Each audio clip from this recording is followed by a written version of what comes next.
this is my bike, and like most mechanics' bike, it is a complete test bed of ideas and trying things out and constantly changing. But I thought I'd show you what I'm riding right now, why I'm riding it, and how I'm getting on with some of these components. But the bike is always changing. Let's start down here at the rear hub.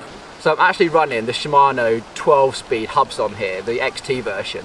I was one of the first people to get hold of the Shimano 12-speed system, and I really do like it. But at the time, if you remember, there wasn't an awful lot of choice in getting that micro spline free hub to make it work.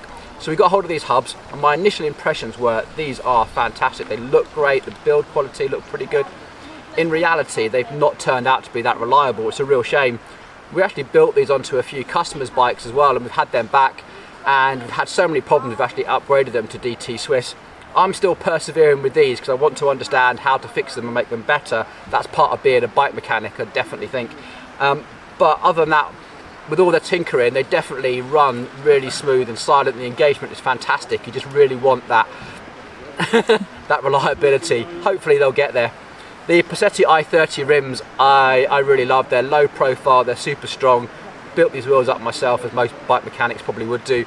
And these are the Pirelli Scorpion tyres. Running these at about 27-28 psi today, still a little bit on the high side. I do like, they roll fast, but they still hook up when you want them to. So far I've been impressed with these, but haven't put an awful lot of miles on them yet. Now, I was lucky enough to get hold of a set of Magura MT7s in the Pro Edition Luminous Yellow, and I do love Magura brakes. These are no exception. They are absolutely fantastic. Now, you have to run them with Magura brake rotors. They need to be that 2mm wide rotor.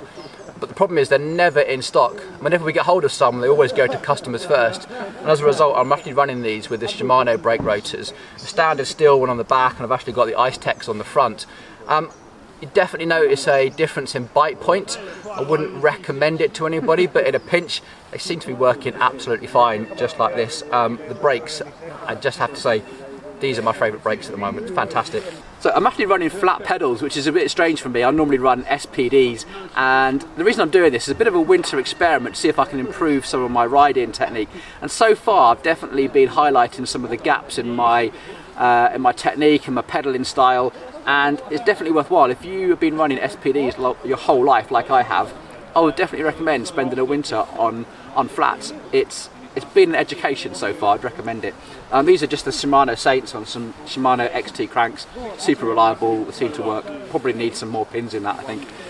So I have to talk about these forks. Now, these are the forks that we actually featured in a review of these forks when they first got launched.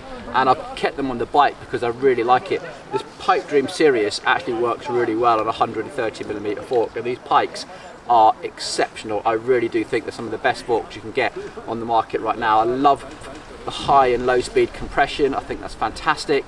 The actual build quality is top notch, and they feel just amazing. And I used to have a pair of Fox 34 step casts on there of 120mm, and I used to love those, and for me to switch to RockShox was quite a thing. I can't say that down the range, but definitely the top of the range, the Ultimates, I think are absolutely, yeah, so happy with these.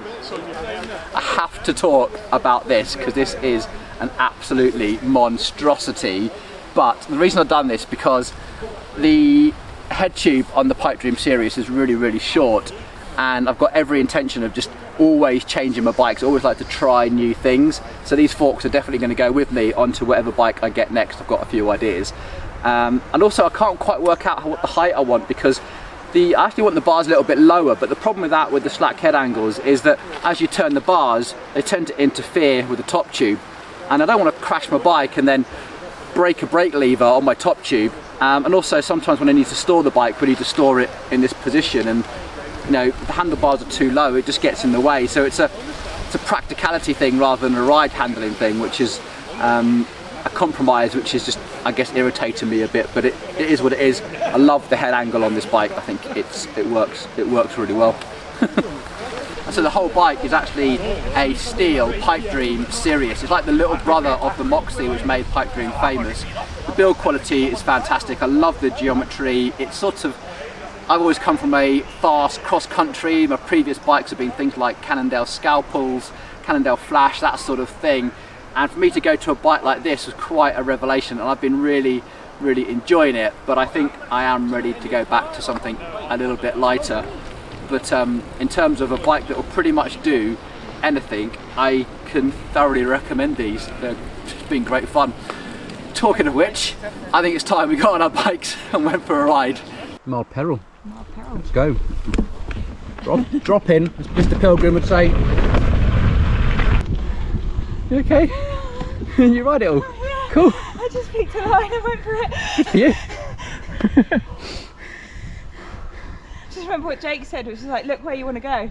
Yeah. And it worked. Thank you. Well done, Jake.